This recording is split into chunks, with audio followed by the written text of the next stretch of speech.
नमस्कार दोस्तों, बहुत बहुत स्वागत है आप सबका सरकारी परीक्षा चैनल के इस करंट अफेयर्स सीरीज में, जिसमें हम आज भी डिस्कस करने वाले हैं करंट अफेयर्स यानी कि समसामयिक विषयों पर आधारित कुछ इंपॉर्टेंट एमसीक्यूज को। तो वीडियो बहुत इंपॉर्टेंट है, बहुत रिलेवेंट है आपके आने वाले कॉम्पिटेटिव एग्जाम्स के लिए। इसको पूरा देखिएगा, लास्ट तक देखिएगा और वीडियो में जो भी जानकारी इंपॉर्टेंट लगे उसको याद करने के साथ साथ नोट जरूर कर लिया करें। बिकॉज ऐसी नोटेड जानकारी का आप जब एग्जाम टाइम में क्विक रिवीजन करके जाते हैं तो बहुत सारे क्वेश्चंस को सॉल्व करने में आपको वहां पे हेल्प मिल जाती है। बिकॉज ऐसी जानकारी कई बार रियल एग्जाम में एमसीक्यूज के ऑप्शंस को एलिमिनेट करने में हेल्पफुल हो जाती है। राइट, तो जानकारी को अच्छे से नोट करें, याद करें और इसका रिवीजन करके एग्जाम टाइम में जरूर जाएं। कई बार ये हेल्पफुल हो जाती है। राइट, तो शुरू करते हैं हमारा आज का ये वीडियो और देखते हैं हमारा आज का पहला सवाल। तो फर्स्ट क्वेश्चन है, Who has been appointed as the president of West African country Gambia?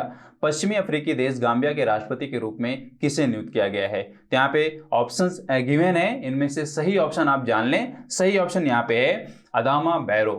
Right, तो ये नाम आप अच्छे से याद कर लें और कंट्री का नाम भी आप अच्छे से याद कर लें। जी, हम बात कर रहे हैं पश्चिमी अफ्रीकी देश गाम्बिया की। राइट, तो गाम्बिया के राष्ट्रपति के रूप में नियुक्त की गई है अदामा बैरो की। मैं आपको बताऊं, अदामा बैरो दूसरी बार नियुक्त किए गए हैं राष्ट्रपति के रूप में और 2016 के मतलब 2016 से लेके अब तक ये इनकी दूसरी नियुक्ति है। राइट, थोड़ा सा अगर हम यहाँ पे हिस्ट्री में जाएं तो मैं आपको बता दूं कि गाम्बिया के राष्ट्रपति के रूप में या राष्ट्रपति चुनाव में गाम्बिया देश में दशकों बाद यह देश का पहला राष्ट्रपति चुनाव था जिसमें पूर्व तानाशाह याया जाम्बे शामिल नहीं थे। राइट, तो काफी इंपॉर्टेंट है जाम्बे।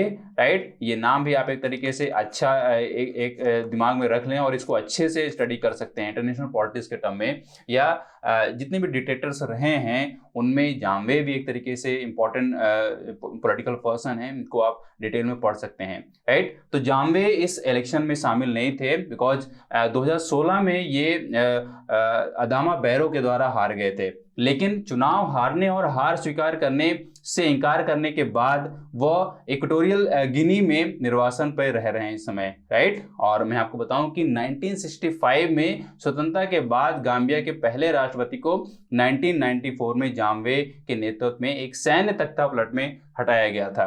राइट, 2017 में इक्वेटोरियल गिनी में इनको निर्वासित होना पड़ा था। लेकिन निर्वासित होने के बावजूद अगर जाम्बे का यहाँ पे एक तरीके से रोल देखा जाए गाम्बिया में, तो निर्वासित होने के बावजूद जाम्बे द्वारा दूर से ही गैम्बियन राजनीति को प्रभावित करना अभी भी जारी है। राइट, तो एक तरीके से जाम्बे को आप डिटेल में पढ़ सकते हैं, उनके डिक्टेटरशिप को पढ़ सकते हैं और इनके डिक्टेटरशिप के दौरान यहाँ पे गाम्बिया में किस तरीके की एक तरीके से सुधार हुए हैं, किस तरीके का अचीवमेंट्स रही हैं इनके डिक्टेटरशिप में और क्या कमियां रही हैं, ये सारी चीजें। राइट, डिटेल में आप इसको पढ़ सकते हैं और खासतौर पे अगर आप सिविल सर्विसेज की तैयारी कर रहे हो तो वहां पे आप इसको अच्छे से पढ़ सकते हैं। राइट, नाउ देखते हैं next question. In which of the following country will the World Archery Championship 2025 be held?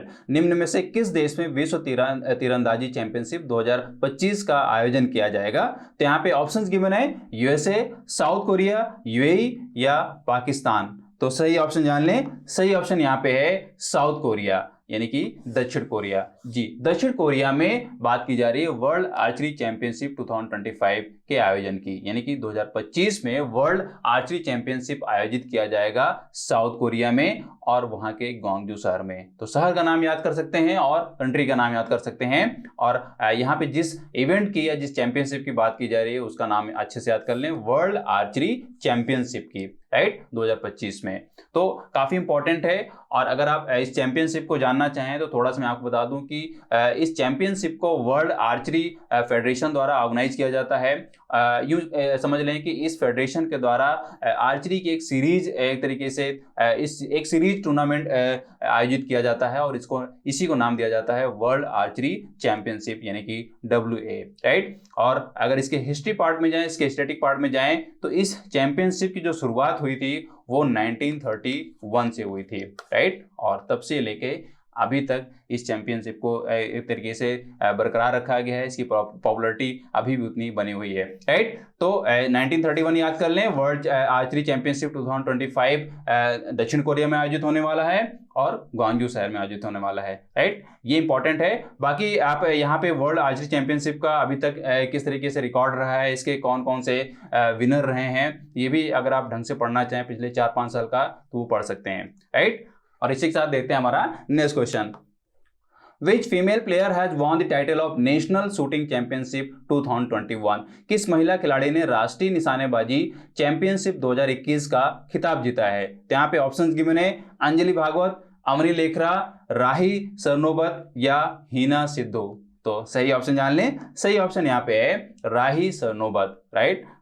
यहाँ पे नाम अच्छे से याद कर लें और इवेंट का नाम याद कर लें। किसकी बात की जा रही है? नेशनल शूटिंग चैंपियनशिप की, राइट। तो नेशनल शूटिंग चैंपियनशिप 2021 में स्वर्ण पदक जीता है राही सरनोबत ने, राइट। मैं आपको बताऊं कि राही सरनोबत इस समय मौजूदा एशियाई खेलों की चैंपियन है और टोक्यो ओलंपियन भी रही हैं राही सरनोबत, और इन्होंने नई दिल्ली में आयोजित कर्णी सिंह शूटिंग रेंज में 25 मीटर पिस्टल श्रेणी में स्वर्ण पदक जीता है। महिलाओं के 25 मीटर श्रेणी पिस्टल में स्वर्ण पदक जीता है, राइट। तो और अगर इनके रिकॉर्ड को देखा जाए तो सबसे अच्छी बात है और इंपॉर्टेंट भी है, इसको आप याद कर लें कि राही सरनोबत ने लगातार यह तीसरा राष्ट्रीय स्वर्ण पदक जीता है, राइट। तीसरा इनका राष्ट्रीय स्वर्ण पदक है, राइट। बहुत इंपॉर्टेंट है, आप नाम अच्छे से याद कर लें। और यहाँ पे अंजलि भागवत, अवनी लेखरा, हिना सिद्धू भी शूटिंग के प्लेयर्स हैं, राइट। तो एक तरीके से इनके रिकॉर्ड को भी जान सकते हैं कि इन्होंने किन किन इवेंट्स में पार्टिसिपेट किया है और उसमें किस तरीके के रिकॉर्ड बनाया है। और खास तौर पे ये भी आप जान सकते हैं कि इनमें से किन किन ने टोक्यो ओलंपिक में पार्टिसिपेट किया था या पैरा ओलंपिक्स में पार्टिसिपेट किया था, राइट। तो ये एक तरीके से डिटेल में आपको जाना पड़ेगा। मैं आपको बार बार जब भी डिटेल वर्ड बोलता हूं तो इसका मतलब ये होता है कि आप चूंकि हर बार एक ही चीज को बार बार उस वीडियो में नहीं बताया जा सकता है, आपको एक तरीके से वो सेंस मिल जाती है, वो एक डायरेक्शन मिल जाता है, वो डायमेंशन मिल जाता है, ताकि आप अपने आप को फिर से उस चीज पे फोकस कर पाएं जो बहुत इंपॉर्टेंट है, राइट। मैं यहाँ पे वर्ड एक तरीके से यूज कर रहा हूँ ओलंपिक, तो इसका मतलब है कि बहुत इंपॉर्टेंट है, आपको उसके डिटेल में जरूर जाना पड़ेगा। अगर मैं वर्ड बोल रहा हूँ पैरा ओलंपिक्स, तो बहुत इंपॉर्टेंट है, आपको उसके डिटेल में जाना पड़ेगा।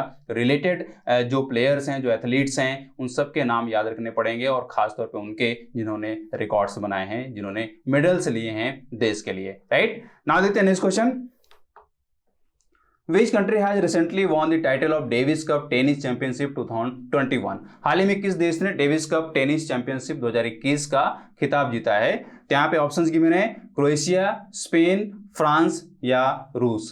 तो सही ऑप्शन जान लें, सही ऑप्शन यहाँ पे है रूस, यानी कि रशिया, जी। तो बात की जा रही है डेविस कप टेनिस चैंपियनशिप 2021 का खिताब, राइट। तो डेविस कप टेनिस चैंपियनशिप 2021 का खिताब रशिया के नाम हुआ है, राइट। मैं आपको बताऊं कि रूस ने 15 साल बाद फिर से डेविस कप टेनिस चैंपियनशिप का खिताब अपने नाम किया है, राइट। और रूस ने क्रोएशिया को 2-0 से हराकर तीसरी बार ट्रॉफी अपने नाम की है, राइट। ये तीसरी बार है जब डेविस कप को रशिया ने जीता है, राइट। और किसको हराया है? यहाँ पे बात की जा रही क्रोएशिया की, राइट। तो क्रोएशिया को इन्होंने रशिया ने 2-0 से हराया है, राइट।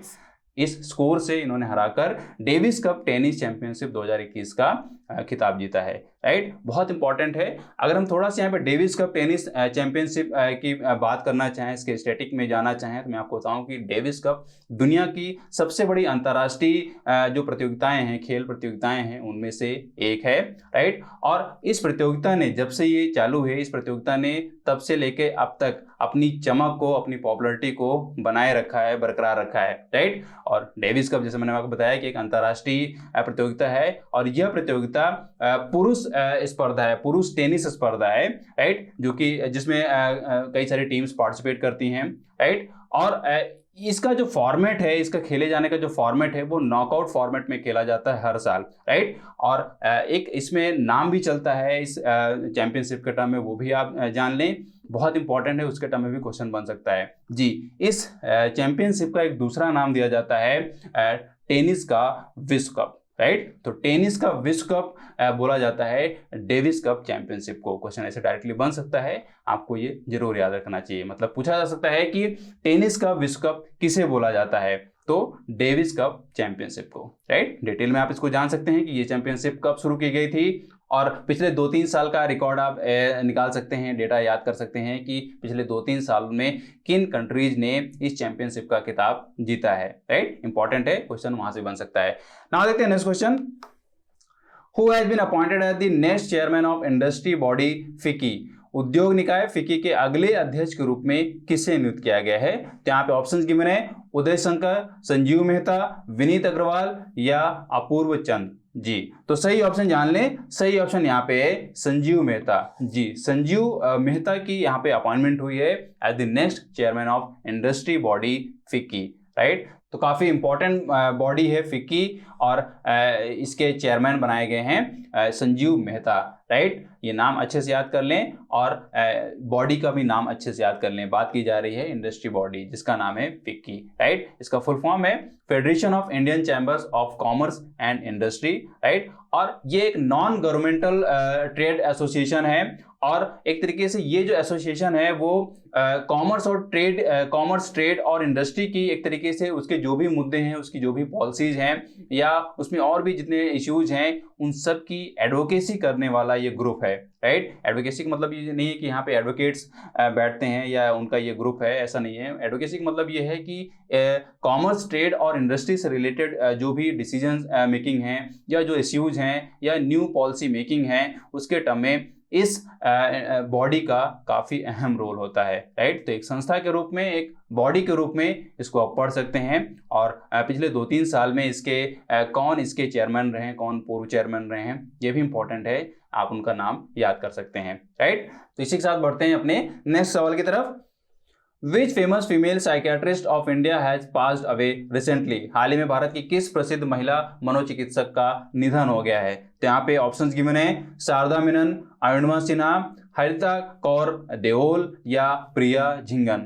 तो सही ऑप्शन जान लें, सही ऑप्शन यहाँ पे है शारदा मेनन जी। काफी इंपॉर्टेंट नाम है, इंपॉर्टेंट डेथ्स के टर्म में ये क्वेश्चन पूछा जा सकता है। शारदा मेनन एक प्रसिद्ध महिला मनोचिकित्सक रही हैं, राइट। और खासतौर पे आपको ये याद रखना चाहिए कि ये देश की पहली मनोचिकित्सक थी जी, ये देश की पहली महिला साइकियाट्रिस्ट थी, और इनको पद्म भूषण अवार्ड भी मिल चुका है, राइट। तो आप एक तरीके से यहाँ पे इनके अवार्ड के टर्म में भी ये याद रख लें, ये भी क्वेश्चन पूछा जा सकता है, राइट।